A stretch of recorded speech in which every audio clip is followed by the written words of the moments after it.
KTDC ചെയർമാനും CPM Palakkad ജില്ലാ committee അംഗവുമായ PK ശശിക്കെതിരെ കടുത്ത നടപടിയുമായി CPM വന്നിരിക്കുന്നു. ശശി നടത്തിയത് കോടികളുടെ ഇടപാട് എന്നാണ് സൂചനകൾ.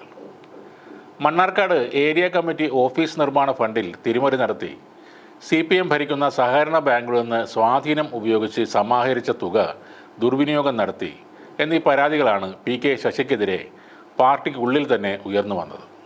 മണ്ണാർക്കാട് വിദ്യാഭ്യാസ സഹകരണ സൊസൈറ്റിക്ക് കീഴിലെ യൂണിവേഴ്സൽ കോളേജിന് വേണ്ടി സഹകരണ ബാങ്കുകളിൽ നിന്ന് 5.49 കോടി രൂപയാണ് ഓഹരിയായി സമാഹരിച്ചതെന്നാണ് പരാതിക്കാർ പറയുന്നത്. ഈ ധനസമാഹരണം പാർട്ടി അറിഞ്ഞില്ലെന്നും ഇത് ദുർവിനിയോഗം നടത്തിയെന്നുമുള്ള പരാതിയിലാണ് CPM ജില്ലാ കമ്മിറ്റിയുടെ നടപടി. തെരഞ്ഞെടുക്കപ്പെട്ട എല്ലാ പദവികളിൽ നിന്നും ഒഴിവാക്കാൻ ഇന്നലെ ചേർന്ന ജില്ലാ സെക്രട്ടേറിയറ്റ് യോഗം തീരുമാനിച്ചിരുന്നു. KTDC ചെയർമാൻ സ്ഥാനത്ത് നിന്നും ഇദ്ദേഹത്തെ ഉടനെ നീക്കിയേക്കും എന്നും സൂചനകളുണ്ട്.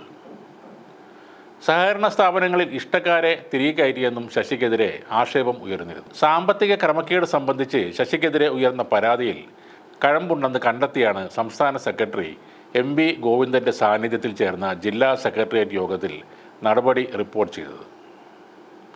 വിഭാഗീയ പ്രവർത്തനങ്ങളും തമ്മിലടിയും രൂക്ഷമായ മണ്ണാർക്കാട് ഏരിയ കമ്മിറ്റി പിരിച്ചുവിടുകയും ചെയ്തിട്ടുണ്ട്. മണ്ണാർക്കാട് ലോക്കൽ കമ്മിറ്റി അംഗവും കൗൺസിലറുമായ K മൻസൂർ ആണ് സംസ്ഥാന ജില്ലാ തലത്തിൽ ഇത് സംബന്ധിച്ച പരാതി നൽകിയിരുന്നത്. ഈ പരാതിയിൽ വിശദമായ അന്വേഷണം നടത്താൻ 2023 ഫെബ്രുവരിയിലാണ് സംസ്ഥാന സെക്രട്ടേറിയറ്റ് അംഗങ്ങളായ പുത്തലത്ത് ദിനേശനും അനാവൂർ നാഗപ്പനും അടങ്ങിയ കമ്മീഷനെ ജില്ലാ കമ്മിറ്റി നിയോഗിച്ചത്. നേരത്തെ 2018 DYFIയുടെ വനിതാ നേതാവിനെ പീഡിപ്പിച്ചു എന്ന ആരോപണത്തിൽ PK ശശിയെ പാർട്ടി 6 മാസത്തേക്ക് സസ്പെൻഡ് ചെയ്തിരുന്നു. PK ശശി അപമര്യാദയായി പെരുമാറുന്നുവെന്നും എതിർത്തപ്പോൾ തന്നെ ഭീഷണിപ്പെടുത്തിയെന്നും പിന്നീട് അപവാദ പ്രചരണം നടത്തിയെന്നുമായിരുന്നു അന്ന് യുവതിയുടെ പരാതി. എന്നാൽ സംസ്ഥാന നേതാക്കൾ ഈ പരാതി പരിഗണിച്ചില്ല. അതോടെ യുവതി കേന്ദ്രത്തിലേക്ക് പരാതി നൽകി. എന്നാൽ ലൈംഗിക അതിക്രമം നടന്നിട്ടില്ലെന്നും വാക്കാലുള്ള തീവ്രത കുറഞ്ഞ പീഡനമാണ് നടന്നത് എന്നുമായിരുന്നു പരാതി അന്വേഷിച്ച കേന്ദ്ര കമ്മിറ്റി അംഗങ്ങളായ AK ബാലൻ, PK ശ്രീമതി എന്നിവരുടെ കണ്ടെത്തൽ. അതോടെ കേരള രാഷ്ട്രീയത്തിൽ പുതിയൊരു പ്രയോഗവും കിട്ടിയിരുന്നു: തീവ്രത കുറഞ്ഞ പീഡനം. PK ശശിയെ കമ്മീഷൻ ശുപാർശ പ്രകാരം 2019 നവംബർ 26-നാണ് CPM സസ്പെൻഡ് ചെയ്തത്. ലൈംഗിക അതിക്രമം ഉണ്ടായിട്ടില്ലെന്നും ഫോണിലൂടെ മോശമായി സംസാരിച്ചതിന് നടപടി എടുക്കാമെന്നുമായിരുന്നു കമ്മീഷന്റെ ശുപാർശ. സസ്പെൻഷൻ കാലാവധിക്ക് ശേഷം ശശിയെ പാർട്ടിയിലേക്ക് തിരിച്ചെടുക്കുകയും 2021 KTDC ചെയർമാനായി വാഴിക്കുകയും ചെയ്തിരുന്നു. ഇപ്പോഴത്തെ പാർട്ടി ഫണ്ടിൽ നിന്നും ലക്ഷങ്ങൾ തിരിമറി ചെയ്ത് സ്വന്തം അക്കൗണ്ടിലേക്ക് മാറ്റിയെന്നാണ് അന്വേഷണത്തിലെ പ്രധാന കണ്ടെത്തൽ.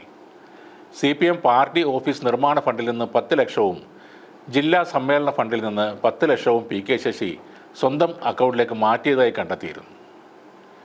ശശിയുടേത് കമ്മ്യൂണിസ്റ്റ് ജീവിത ശൈലിയല്ലെന്നും കമ്മീഷൻ അന്വേഷണ റിപ്പോർട്ടിൽ വിമർശിക്കുന്നുണ്ട്. മണ്ണാർക്കാട് ഏരിയ കമ്മിറ്റി ഓഫീസ് നിർമ്മാണ ഫണ്ടിൽ തിരിമറി നടത്തിയെന്ന ആരോപണത്തിന് പിന്നാലെയാണ് ശശിക്കെതിരെ അന്വേഷണം ആരംഭിച്ചത്. പലതവണ വിവിധ ആരോപണങ്ങൾ നേരിട്ട മുൻ MLA PK ശശിക്കെതിരെ പാർട്ടി കമ്മിറ്റികളിൽ ഉയർന്നത് രൂക്ഷ വിമർശനവും ശക്തമായ പ്രതികരണവുമാണ്. ആരും തമ്പുരാൻ ആകാൻ ശ്രമിക്കേണ്ടെന്ന് ജില്ലാ സെക്രട്ടറി EN സുരേഷ് ബാബു തന്നെ മുന്നറിയിപ്പ് നൽകിയിരുന്നു. സുരേഷ് ബാബു ശക്തമായ നിലപാടാണ് ഈ വിഷയത്തിൽ കൈക്കൊണ്ടത്. ശരികേടുകൾ ചൂണ്ടിക്കാണിക്കുന്നവരെ ഒറ്റപ്പെടുത്തി ഇല്ലാതാക്കുന്ന സമീപനമുണ്ട്. അഴിമതിക്ക് കൂട്ടുനിന്ന് പാർട്ടിയിൽ തുടരാമെന്ന് ആരും കരുതേണ്ടെന്നും സുരേഷ് ബാബു അന്ന് വ്യക്തമായി പറഞ്ഞിരുന്നു. എന്നാൽ ഇത്രയ്ക്ക് പ്രശ്നങ്ങൾ ഉണ്ടായിട്ടും PK ശശി CITU പാലക്കാട് ജില്ലാ പ്രസിഡന്റായി തിരഞ്ഞെടുക്കപ്പെട്ടിരുന്നു. പാർട്ടിയുടെ തലപ്പത്ത് ഉള്ളവർക്ക് ശശി വേണ്ടപ്പെട്ടവൻ തന്നെയായിരുന്നു എന്നാണ് അത് നൽകുന്ന സൂചന. ഇനി ശശിയുടെ കാര്യത്തിൽ ആ മൃദു സമീപനം ഉണ്ടാവില്ല എന്നാണ് റിപ്പോർട്ടുകൾ. ശശിയുടെ തീവ്രത കൂടിയ കള്ളത്തരങ്ങൾ ഇനിയും വെച്ച് പൊറപ്പിക്കില്ല എന്നാണ് ഇപ്പോഴത്തെ നടപടികൾ നൽകുന്ന സൂചനകൾ. ഇനിയൊരു മടങ്ങിവരവ് ഉണ്ടാകാത്ത വിധം ഒരു സാധാരണ പ്രവർത്തകനായി മാറിയിരിക്കുകയാണ് ആഡംബര ജീവിതത്തിൻ്റെ വക്താവായ PK ശശി.